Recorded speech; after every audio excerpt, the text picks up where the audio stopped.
আমাদের দিদিরা, আমাদের বোনেরা, আমাদের মায়েরা অনেকটা সময় তারা হোম মেকার, রান্নাঘরে থাকতে হয়, কিংবা তাদের প্রফেশনাল ওয়ার্ল্ডে থাকতে হয়।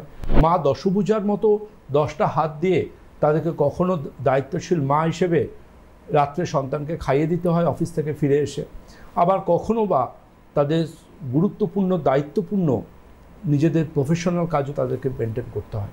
তাহলে সেই মায়েদের ত্বকের পরিচর্যার জন্য শুধু নয়, তার পাশাপাশি আমার ভাই বা দাদাদের জন্য ত্বকের পরিচর্যা, যাদের জীবনের মধ্যে বাইকে করে ঘোরা থাকে বা বাসে করে বা গাড়িতে করে অফিস যাতায়াত থাকে, যাদের স্কিনের মধ্যে প্রচুর পরিমাণ আর্লি এজিং প্রসেস চলে আসে। কারণ এখন তো শুধু সৌন্দর্যটা মেয়েরা নয়, ছেলেরাও সমানভাবে চান। তারাও চান যে আমরা সুন্দর হই, তারাও চান যে আমাদেরকে ওয়েল মেনটেন্ড রাখি।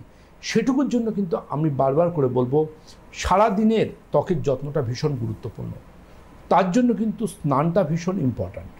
আপনি প্রত্যেক দিন স্নানের আগে আপনি জাস্ট বডি স্কিনটা ভিজিয়ে নিয়ে আপনি হানি face and body wash use করবেন।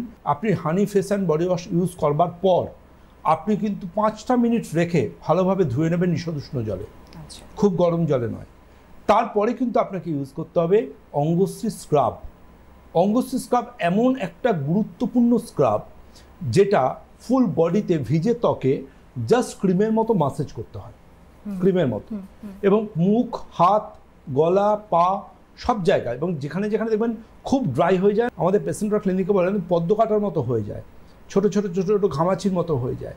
তো টোটাল ফুল বডিতে পরম্পরাগত অঙ্গশ্রী স্ক্রাব ভালোভাবে মাসাজ করতে হবে। মাসাজ করার পর কমপক্ষে 2 থেকে 3 মিনিট রেখে নর্মাল জলে ধুয়ে নেওয়া। বেশ।